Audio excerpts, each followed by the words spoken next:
اعوذ باللہ من الشیطان الرجیم بسم اللہ الرحمن الرحیم السلام علیکم ورحمۃ اللہ وبرکاتہ۔ اسلامیات لازمی جماعت تہم، پیج نمبر 51، حدیث نمبر 7۔ لیسا منا من لم یرحم صغیرنا ولم یوقر کبیرنا۔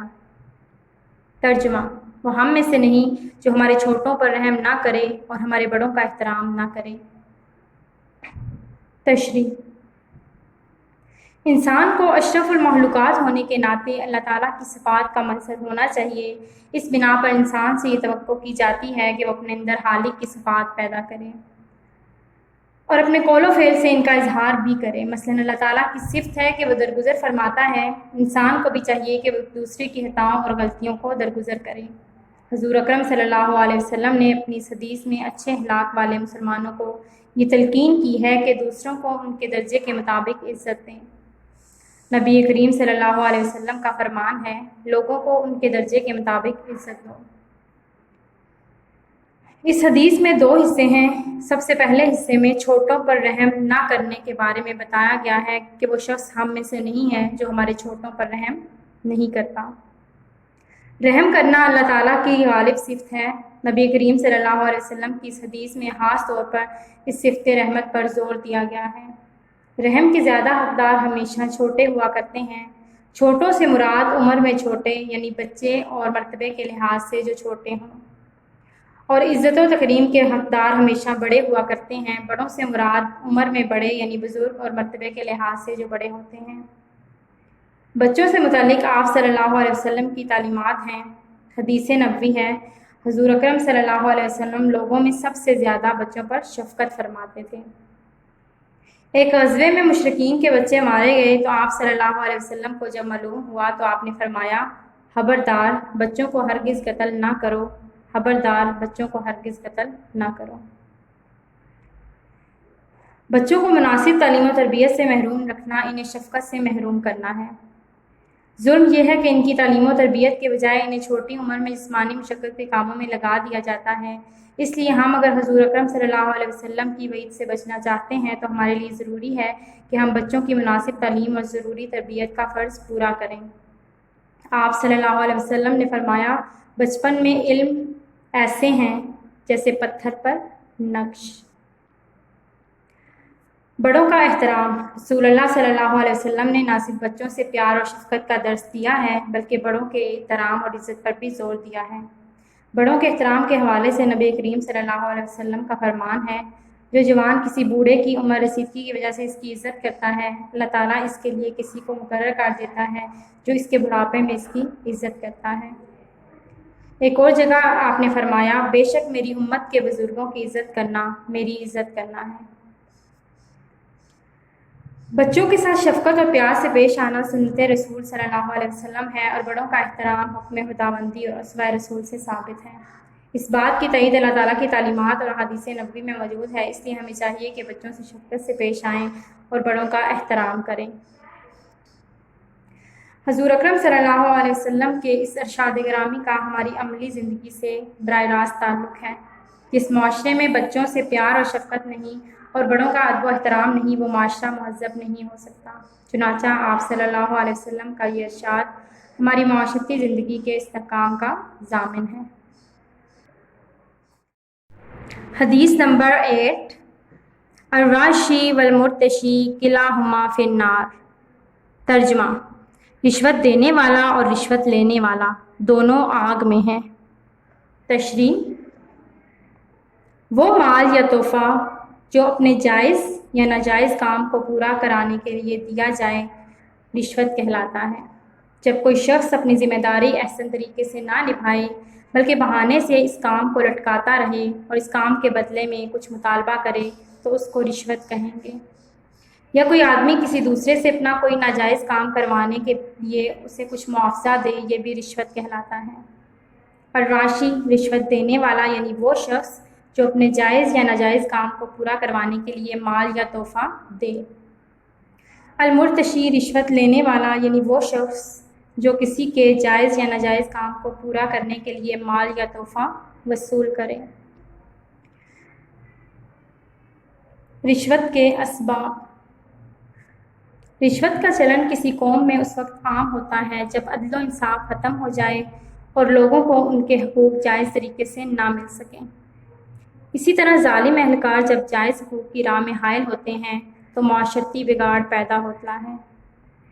عدل و انصاف کے بغیر مثالی معاشرہ قائم نہیں ہو سکتا، ظلم اور فساد اور بے چینی پیدا کرتا ہے، جبکہ عدل امن و سکون اور ترقی کا ضامن ہے۔ رشوت کی ممانعت۔ اسلام میں ناجائز مال و دولت کمانے اور اس کے لین دین کی سختی سے ممانعت کی گئی ہے۔ اس سلسلے میں بہت سی قرآنی آیات اور احادیث موجود ہیں۔ ارشاد خداوندی ہے، اور تم ایک دوسرے کے مال آپس میں ناحق نہ کھایا کرو اور نہ مال کو بطور رشوت حاکموں تک پہنچایا کرو۔ ایک اور جگہ اللہ تعالیٰ کا ارشاد ہے، جھوٹی باتیں بنانے کے لیے جاسوسی کرنے والے حرام مال خوب کھانے والے ہیں۔ بہت سی احادیث میں رشوت کی ممانعت کی گئی ہے۔ نبی کریم صلی اللہ علیہ وسلم کا فرمان ہے، رشوت دینے والے اور رشوت لینے والے حاکموں پر اللہ کی لعنت۔ رشوت دینے والا اور رشوت لینے والا اور جو ان کے درمیان معاملہ کرواتا ہے، اللہ نے اس پر لعنت کی ہے۔ رشوت کا سدباب۔ حکومت ملازمین کی معقول تنخواہ مقرر کرے تاکہ وہ بآسانی گزر اوقات کر سکیں۔ جو سرکاری ملازم رشوت ستانی میں ملوث پایا جائے، اسے عبرتناک سزا دی جائے۔ معاشرے کا ہر فرد یہ تہیہ کر لے کہ وہ نہ تو خود کسی کو رشوت دے گا اور نہ کسی کے بیجا دباؤ میں آئے گا۔ ایک فلاحی معاشرے کے قیام کے لیے رشوت جیسے جرم کی سختی سے مذمت کی جائے تاکہ عدل و انصاف سے بھرپور معاشرہ وجود میں آ سکے اور لوگوں کو ان کے حقوق جائز طریقے سے مل سکیں۔ اس حدیث کا ہماری عملی زندگی سے گہرا تعلق ہے۔ آپ صلی اللہ علیہ وسلم نے اس جرم کی قباحت کے پیش نظر اس پر عمل پیرا ہونے والوں کو جہنم کی وعید سنائی ہے، کیونکہ رشوت لینا اور دینا دونوں ایسے جرائم ہیں جو معاشرے میں دیگر کئی خرابیوں کی جڑ ہیں۔ اسی لیے آپ نے بڑی سختی سے اپنی امت کو اس کے برے انجام سے آگاہ فرما دیا تاکہ مسلمان اس لعنت سے بچ سکیں۔ حدیث نمبر 9، من نصر قومہ علی غیر الحق فہو کالبعیر الذی ردا فہو ینزع بذنبہ۔ ترجمہ: جس شخص نے کسی ناجائز معاملے میں اپنی قوم کی مدد کی تو اس کی مثال ایسی ہے جیسے کوئی اونٹ کنویں میں گر رہا ہو اور وہ اس کی دم پکڑ کر لٹک جائے تو خود بھی اس میں جا گرے۔ تشریح: اہلیت اور قابلیت سے قطع نظر اپنی قوم، قبیلے اور جماعت کی ناجائز معاملے میں مدد یا حمایت کرنا اقربا پروری کہلاتا ہے۔ اسلام بے جا طرفداری کی اجازت نہیں دیتا۔ جو شخص کسی جھوٹے اور ناحق معاملے میں اپنی قوم اور قبیلے کا ساتھ دیتا ہے تو وہ اپنی قوم کے ساتھ اپنے آپ کو بھی تباہ و برباد کر لیتا ہے۔ اسلامی اخوت کی بربادی اور اسلامی معاشرے کی تباہی کا بڑا سبب اپنوں کی ناجائز معاملے میں مدد ہے۔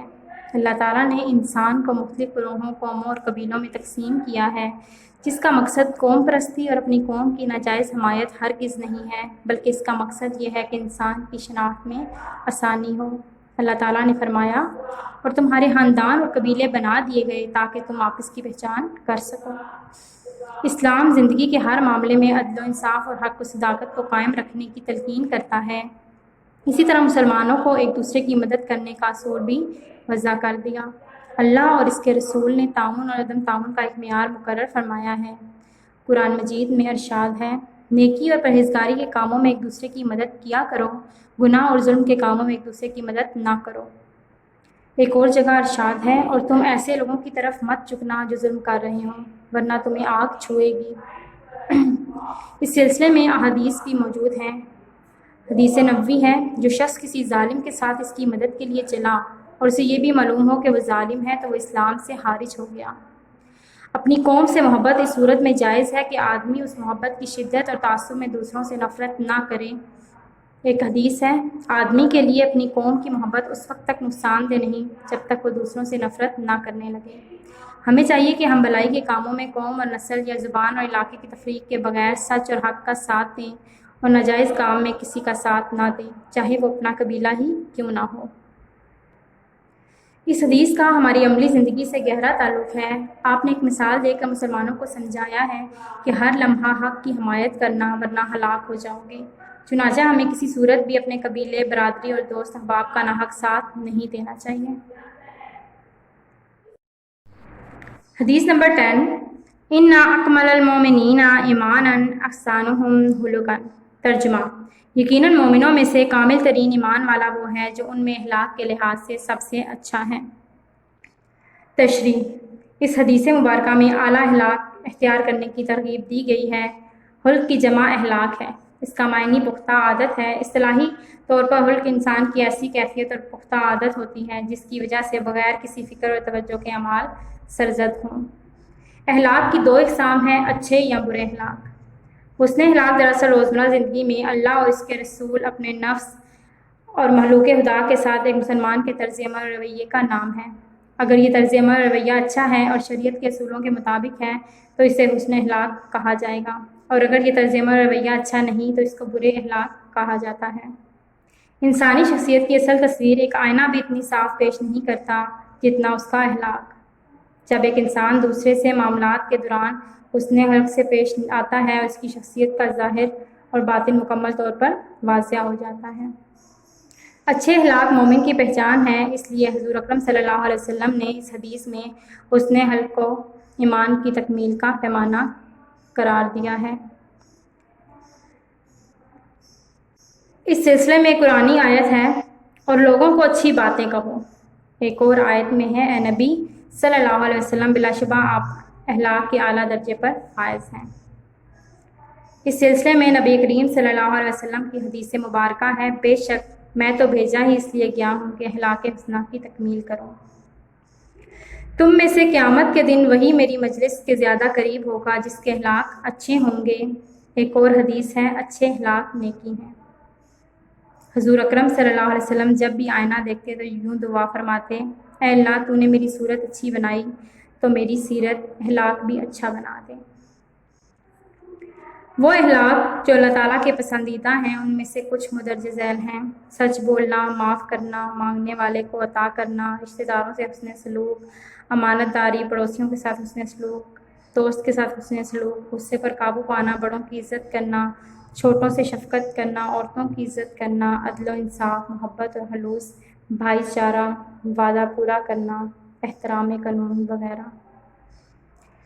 حسن خلق ہی ایک ایسا عمل ہے جس سے نہ صرف آپس کی نفرتوں کو محبتوں میں بدلا جا سکتا ہے بلکہ دشمنوں کے دل میں بھی گھر کیا جا سکتا ہے۔ حضور اکرم صلی اللہ علیہ وسلم نے دعوت حق کے لیے حسن اخلاق ہی کے اختیار سے اپنے بڑے بڑے دشمنوں کو زیر کیا، اس لیے ہمیں حسن اخلاق سے پیش آنا چاہیے اور اس سلسلے میں سنت نبوی پر عمل کرنا چاہیے۔ اس حدیث کا ہماری عملی زندگی سے گہرا تعلق ہے۔ حضور اکرم صلی اللہ علیہ وسلم کی اس حدیث کی روح سے ہمیں اپنی زندگی میں اچھے اخلاق کو اپنانا چاہیے تاکہ ہم کامل مومن بن سکیں۔ بد لحاظ اور بد کردار شخص کی نہ دنیاوی اعتبار سے کوئی قدر و منزلت ہے اور نہ آخرت میں کامیابی، لہٰذا ہمیں مخلوق خدا کے ساتھ اچھے رویے سے پیش آنا چاہیے۔ امید ہے کہ آپ کو یہ ساری احادیث سمجھ آ چکی ہوں گی، ان کو اچھے سے یاد کر لیجیے گا۔ شکریہ۔